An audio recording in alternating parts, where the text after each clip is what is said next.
Question number 37. Akshad father is planning some construction work in the terrace area. He ordered 360 bricks. तो total BRICS कितनी है? अभी जो given है वो लिख लेते हैं. टोटल ब्रिक्स या टोटल नंबर ऑफ ब्रिक्स कह दो आप. ये कितनी है? 360. टोटल नंबर ऑफ ब्रिक्स कितनी है? 360. And inscribe the supply to keep the bricks in such a way that the bottom row has 30 bricks. अब ये कहा जा रहा है कि भाई जो बॉटम रो है इसमें कितनी ब्रिक्स होंगी? 30. फिर कहा जा रहा है उसके ऊपर जो है उसमें कितना होगा? 29. सेम ऐसा क्वेश्चन आपने बुक में भी देखा था, ब्लॉक्स वाला. अब इसमें आगे कहा जा रहा है in such a way the bottom row has 30 bricks. अब इन 360 ब्रिक्स को कैसे रखा जा रहा है? बॉटम में 30, उसके ऊपर 29, इस तरह से. Supply stacked these 360 bricks in the following manner 30, 29 and next 28 and so on. इसका मतलब यहाँ पर क्या है? Here sequence formed is an AP.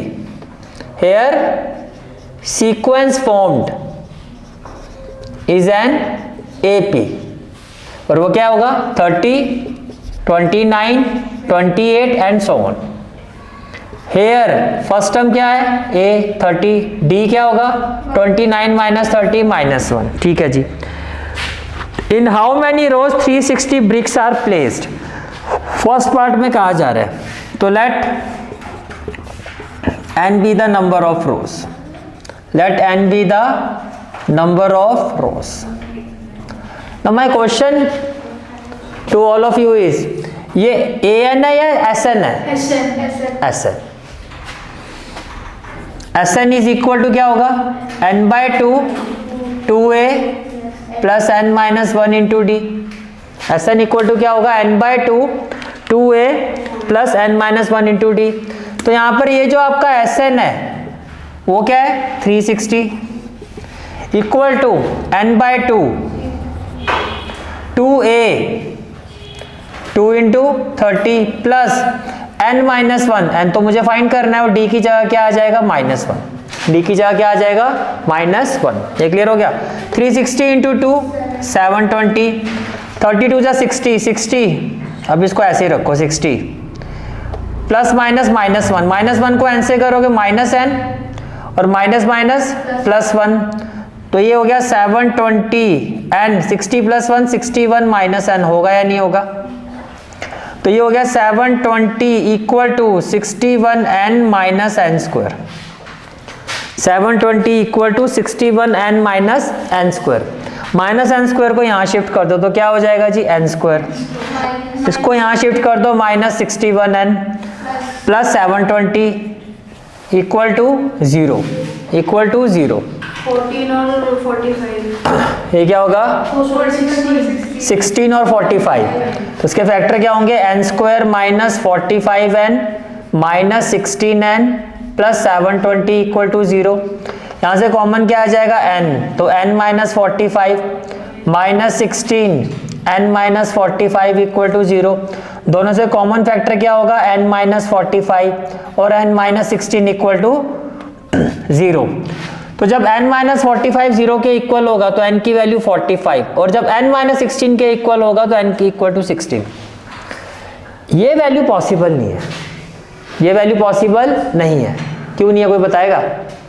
भैया शुरुआत ही 30 से हो रही है तो 30 से कम रोज हो सकती है. 30 से ज्यादा रोज कैसे हो सकती है? पॉसिबल ही नहीं है. ये चीज तो पॉसिबल नहीं है.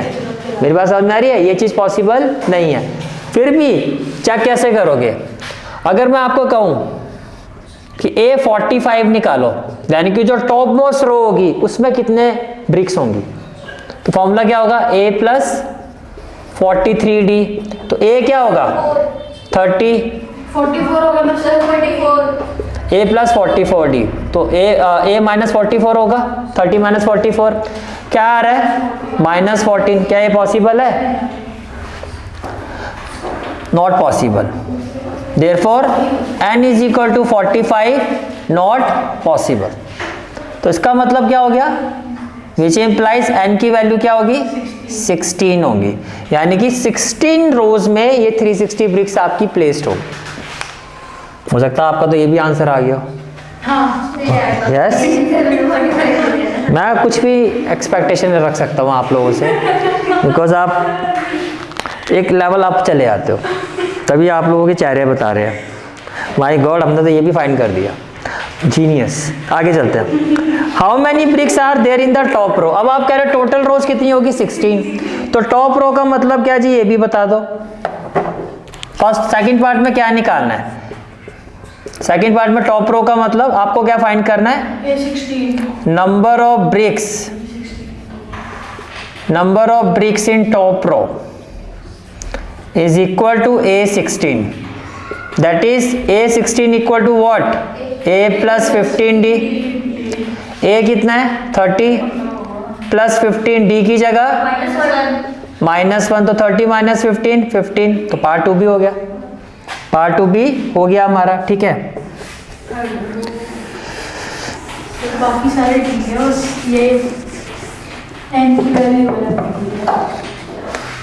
उसके बाद फिर आपसे पार्ट 2 का ही और वाला पार्ट है। पार्ट 2 का इन विच रो 26 ब्रिक्स आर देयर, किस रो में 26 ब्रिक्स होंगे। तो हमें नहीं पता, तो आप क्या मानोगे, let nth row is equal to nth row be equal to, let in nth row number of bricks equal to number of bricks equal to 26। nth row का मतलब आप कह रहे हो an इक्वल टू 26 है। अब an का formula क्या था, a plus n minus d1 into d equal to 26। ये बात क्लियर है। a कितना है हमारा 30 प्लस n माइनस 1, d क्या है -1 इक्वल टू कितना हो गया 26, तो ये हो गया 30 minus n minus minus plus 1 equal to क्या हो जाएगा 26, तो ये हो गया आपका 31 माइनस 26 इक्वल टू n होगा। तो इसका मतलब फिफ्थ रो में, that is in fifth row, that is in fifth रो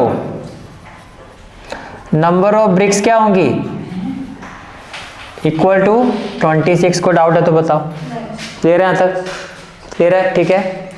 इसके बाद हम आते हैं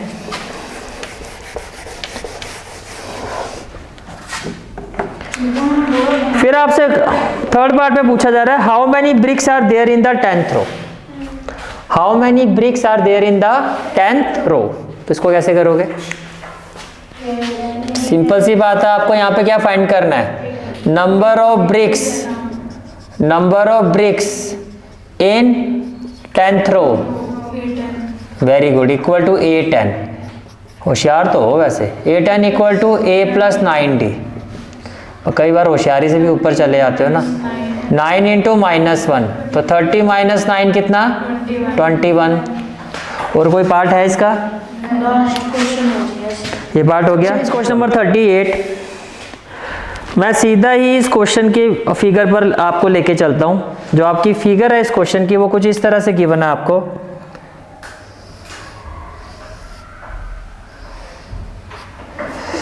थोड़ा बड़ा बना देता हूँ मैं इसको, कुछ चश्मे वाले भी बैठे हुए हैं। लैपटॉप पे चश्मे वाले बैठते हैं शायद। हाँ भाई, ठीक है।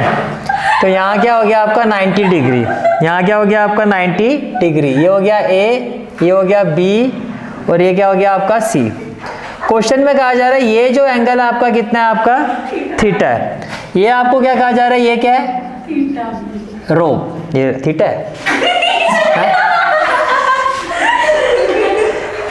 अभी कहते ज़्यादा नहीं बोलना चाहिए, अब बोलूँ मैं, है क्वेश्चन में कहा है in the given figure sine theta is equal to, in the given figure sine theta is equal to cos theta minus 30 degree. Cos sine theta is equal to cos theta minus, where theta and theta minus 30 degree और acute angle, यानी कि एक ये अगर theta है तो इसको ले लो आप थीटा माइनस 30 डिग्री, दोनों क्या है एक्यूट एंगल है, ठीक है जी। अब फर्स्ट पार्ट में क्या पूछा जा रहा है, find the value of theta. First part में क्या पूछा जा रहा है, find the value of theta. पूरी एक्सरसाइज की जो प्लेलिस्ट का लिंक है वो आपको डिस्क्रिप्शन और कमेंट सेक्शन में मिल जाएगा। जहां तक आपके मैथ्स कोर्स की बात है, कंप्लीट मैथमेटिक्स कोर्स की जो प्लेलिस्ट का लिंक है वो आपको डिस्क्रिप्शन सेक्शन में मिल जाएगा। So bye, take care and have a great day.